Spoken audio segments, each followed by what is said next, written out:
This is In the Trenches, broadcast 58. Welcome to In the Trenches, where entrepreneurs, artists, writers, designers, inventors, warriors, and leaders share their stories of doing the hard, creative work that impacts all of our lives. Let the journey inspire you to do something worthwhile, build something bold, and create your life's work. And now, your host, Tom Morkis. Welcome back, everyone, to another broadcast of In the Trenches. Today's guest is Bryan Harris of Video Fruit. And today we're going to talk to Bryan about how he built his business from zero to over 10,000 subscribers and over $200,000 in revenue his first year. I consider Bryan one of the best people when it comes to online digital marketing. So today we're going to dig into that. So Bryan, first and foremost, thanks for being on the call with us today. And take it away. Tell us a little bit about Video Fruit and how you got started doing what you're doing today. Yeah, so Video Fruit is a site I started in May of last year. And it was started out of necessity for myself in that I'd been in offline marketing and sales for the previous 12 years. And when I came online, trying to start an online business, just a lot of the fundamental principles, at least to somebody that hadn't done online marketing, looked to be completely different. So I started the site as a blog, and actually, I guess the blog started in October of last year, so it's pretty new still.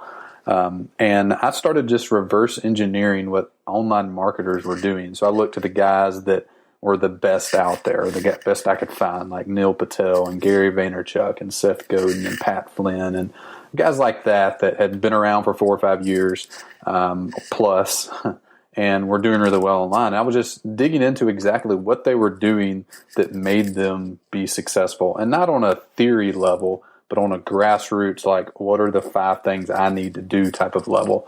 And the blog it has just become that. Just today I posted a breakdown of the funnel that Derek Halpern used in launching a software product. And it's a detailed out 2,000 word post with screenshots of emails and explaining why he did what he did and annotations, and just to help people. So somebody that came in and wanted to know, all right, I hear a lot of people tell me to build an email list. Why? Why do I need to do that? What's the point? Well, you can read today's post and see what the fruits of having an email list is. You can launch a product and have it sell out in 21 minutes, which is what happened with Derek last week on a beta launch of a software product. So I just constantly look at what people are doing and talk about it online. And it has a lot of benefits for me in that I learn how to market my business by using these tactics, and I get to teach other people at the same time. And in the meanwhile, I'm building a business around that by using and implementing these marketing tactics for other companies. Building tools, building informational products that can help people learn this stuff and apply it better in their business.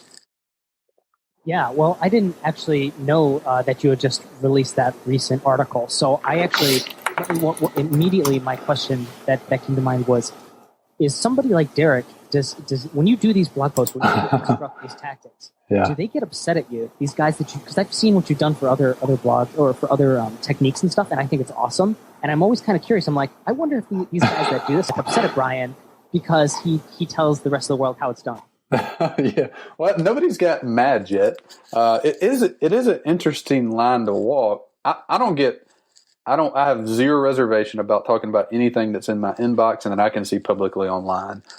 So if somebody gets mad because I deconstruct an email they sent me, that's their problem. Now, obviously, you don't want to if it's a private email, you want to get permission. But if it's a public list that I signed up for, I'll publicly talk about that stuff. You do have to be careful a little bit in that, for this post, it's a little tricky in that I wanted a content upgrade for this post. So I wanted something somebody could download. So I took all these annotated emails with explanations and put them in a PDF and offered as a download. And you have to be a little careful with how you promote that kind of stuff because technically I probably shouldn't drive paid traffic to that site or make it a product in that it has his name on it, because then I'm using his trademark to promote my product, which you can't do without permission. But just analyzing and talking about it, I look at my blog as the news. So the news doesn't get permission to report on GE or to report on whoever they're reporting on. And I look at myself on these type of things as a reporter. and that if it's public information, I'm talking about it. Now, if I try to monetize somebody else's information, like something I couldn't do would be to copy and paste in a Word doc all of his emails and sell that as my own product. Like, you can't do that. So there's lines you can't cross, but what I do, like with his, I was fairly proud of his. It's actually not got a ton of traction for some reason, at least it's early in the day yet, but like it's one of my better deconstructions. I'm getting better as that as I do it more, but it's pretty valuable information. So I guess to answer your question, no, nobody's ever got mad. Will they someday? Maybe. But if it's strictly reporting, that's just their problem. Like, I'm not worried about it. Most people that are in the world that I'm analyzing get it. So like I'm linking out to them. I'm sending them traffic. A lot of these guys have more traffic than me, so I might not even be a measurable form of traffic right now. But if I send him 400 people to his landing page for his course, like that's a monetizable traffic for him. So that's a good thing.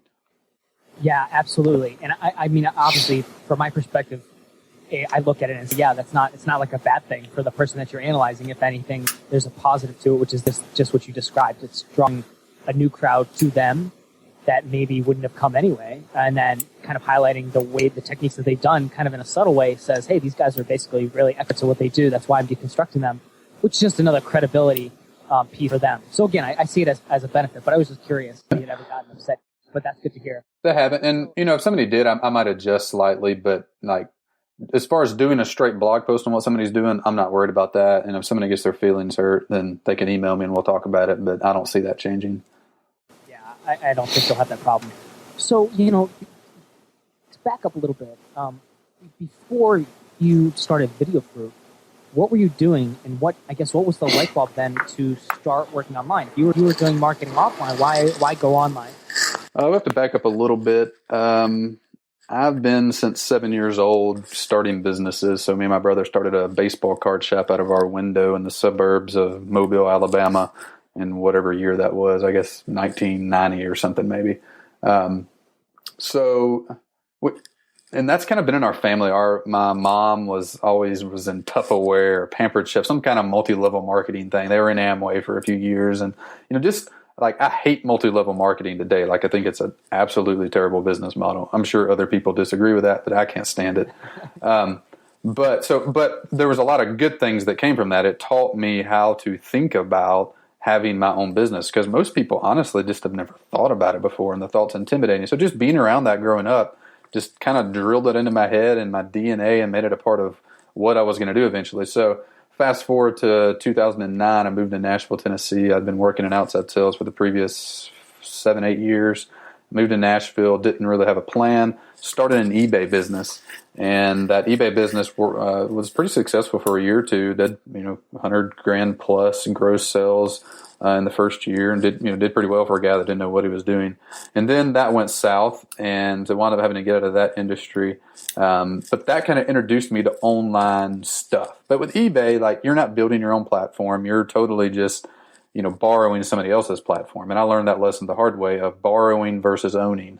So if you break somebody's rules, or they perceive that you broke their rules and you're living on their platform, they can kick you off of their platform. And if all of your business and all of your traffic comes from that platform, you're out of business the next day.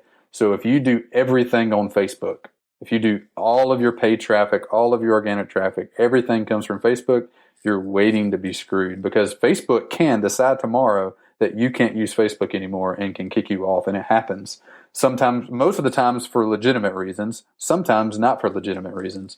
And all your business is gone tomorrow. So I wanted to try to figure out a way to do it without borrowing somebody else's platform. Now, I'm not opposed to eBay or opposed to Facebook or Twitter or anything like that, but I think you have to own what you're doing to have long-term stability. So after that experience, I went back to what I was good at and what I knew, which was offline sales, and did that for 2-3 years. And, after doing that for 2-3 years, I was in a good industry, probably one of the best industries you could possibly be in to be an outside salesman, as far as earning potential, just market share and saturation, commission structure, like the whole deal was just a really good setup.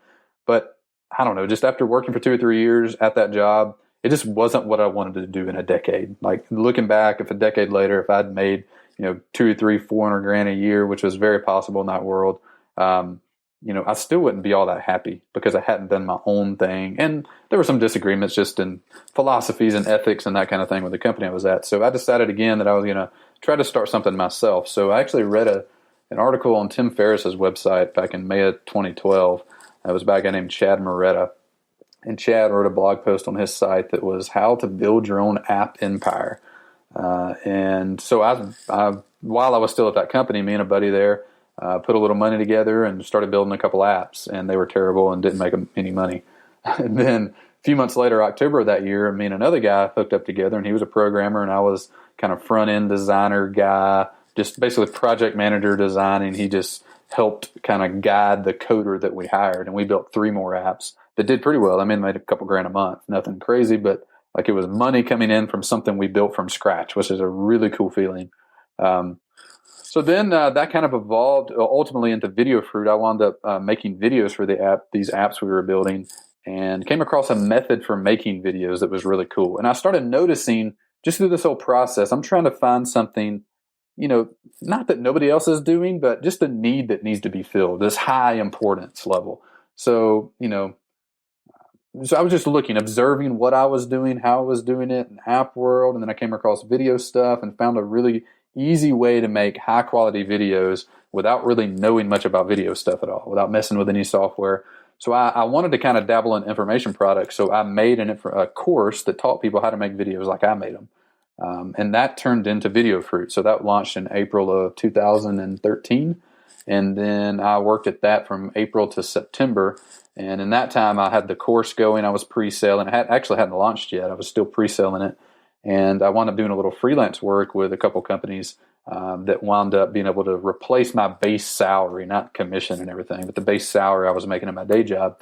And that allowed me to leave in September of last year and kind of go out on my own. And since then, the blog has started and become the main driver of traffic and sales for multiple different revenue streams now. That's awesome. So one thing that stuck out of me was actually toward the beginning of that response.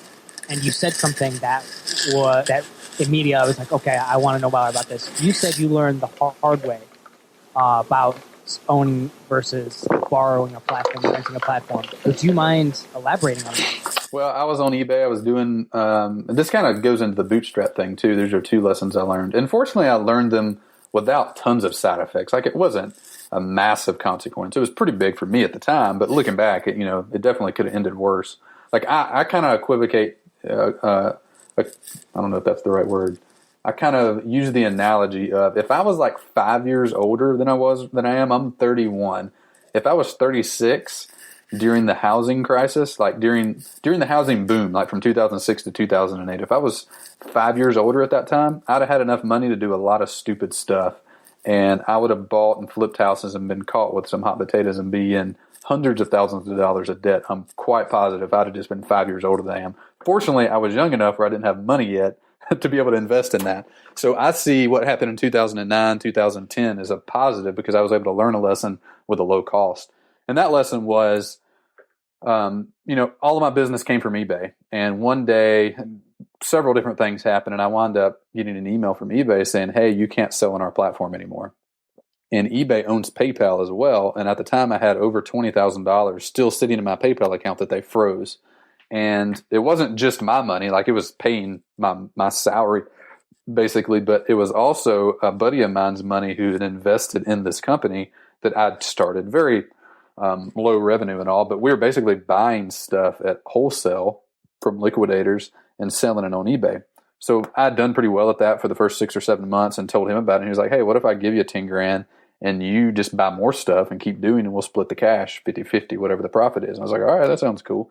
So I did that, and and it was just some of the growing pains of building a business. Some of it was my fault, some of it wasn't, but I wound up getting that email from eBay saying, hey, you can't sell anymore. And we still had, over $15,000 of merchandise that I didn't have a place to sell and $20,000 of cash that was some due to me, like to pay the mortgage that month, and other due to my investor that was a personal, really close friend of mine that was expecting money back at some point. So it took a good 13, 14 months to finally liquidate all the material, clear everything up with PayPal, pay him back, and kind of get back to zero again.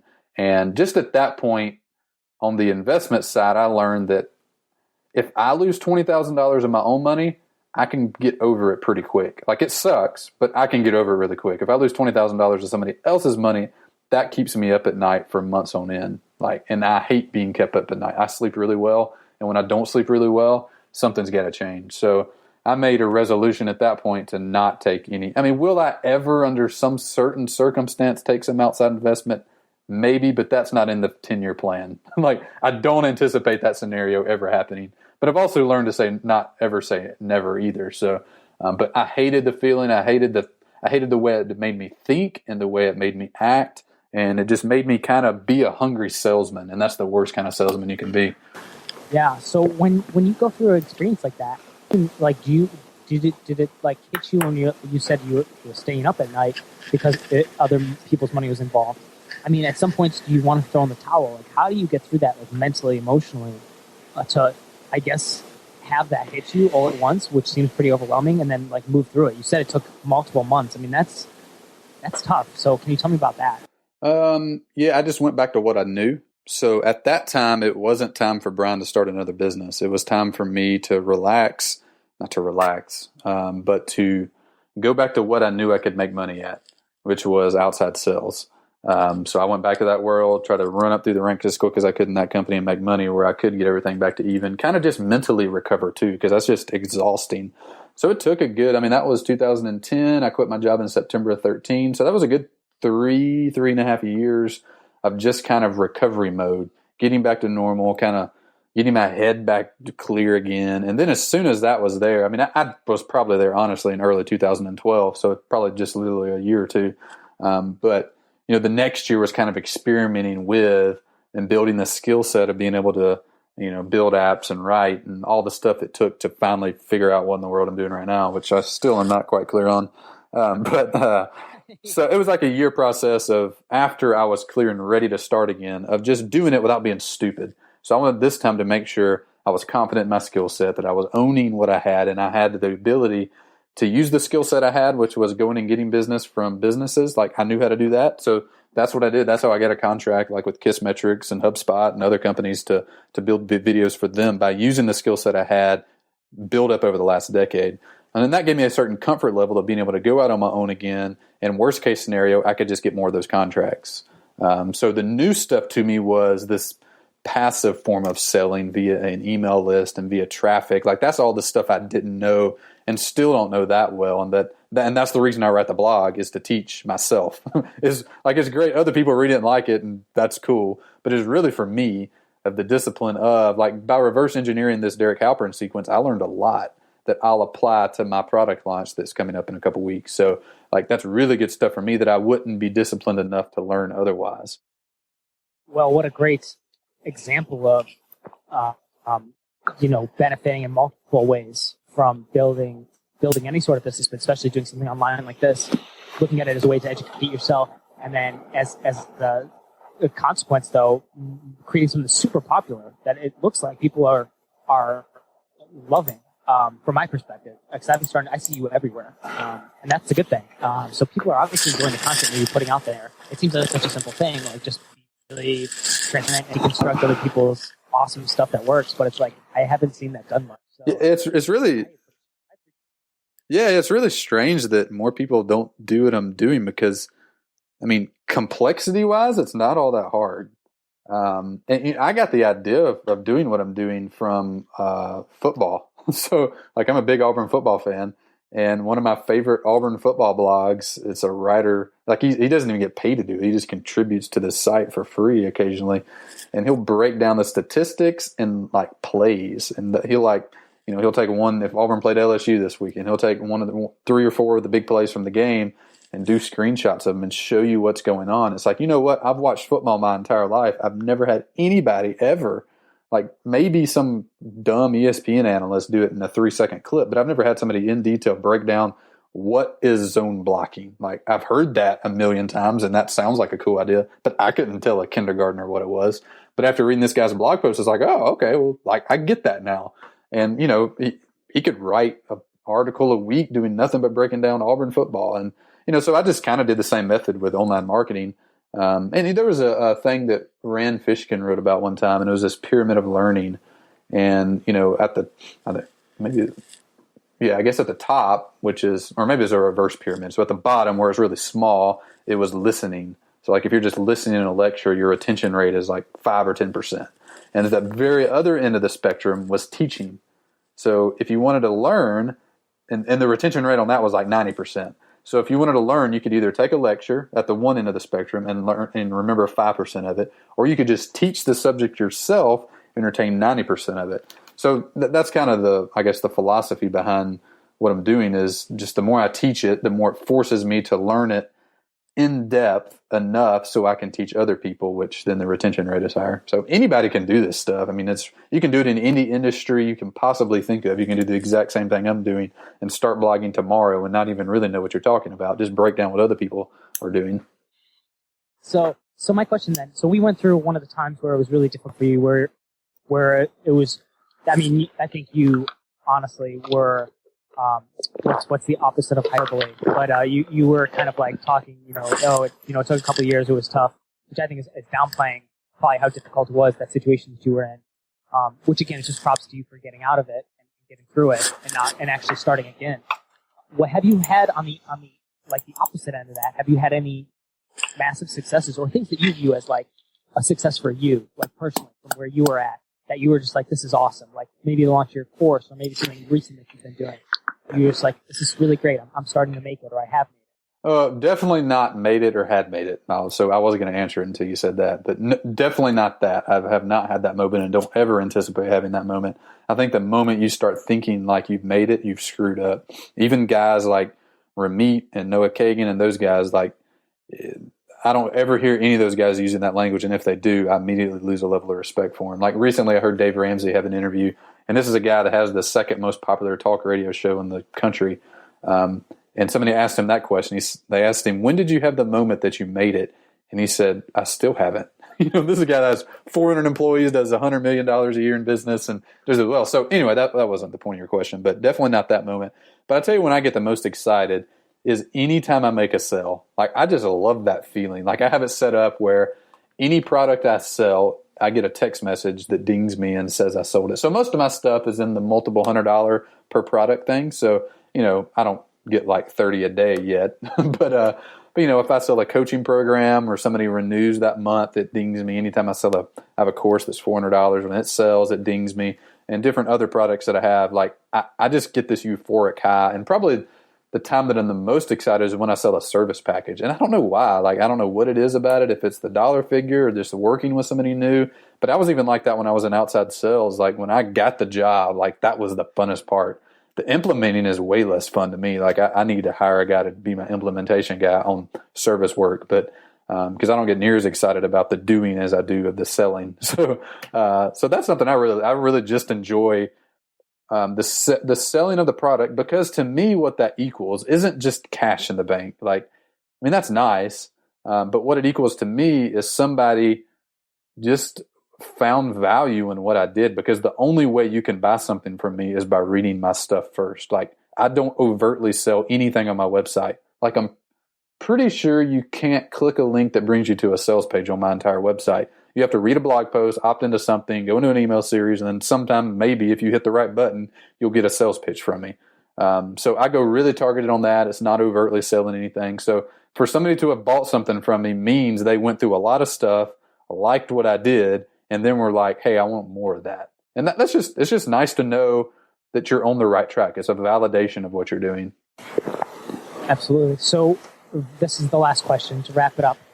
What are your goals for this year and the next few years as you're building and expanding and growing Video Fruit and everything else that you're working on? The only goal I have right now, it's the only metric I track, the only goal I'm shooting for, like overt metric, is daily email subscribers. And that's a goal for this year and will evolve over time to another goal next year. But my goal right now is to get to 75 new email subscribers per day. And there's a lot of reasons for that, but that's my singular goal. As far as long-term vision for Video Fruit, I have no idea. I like what I'm doing right now. It's fun. Right now, I see Video Fruit as kind of an experiment of trying to find the intersection of what I like to do, something that's enjoyable for me, something that serves other people that they get value out of, and something that makes money.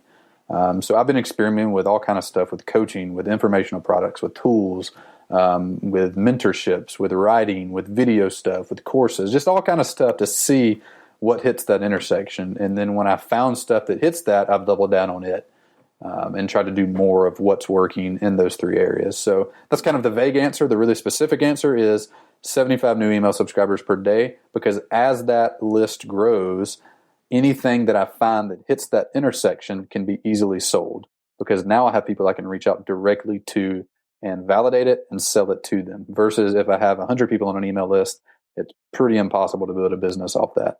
So right now I don't know long-term product, but I do know I need email subscribers. So that's what I'm focusing on. Then when the long-term product thing happens, I know I can talk to that email list, have direct communication that isn't reliant on Facebook's algorithm or something stupid Twitter might do in the future that kills my ability to communicate. It's all based on email, which I can communicate no matter the platform. Awesome. I love it, Bryan. And where can people reach you?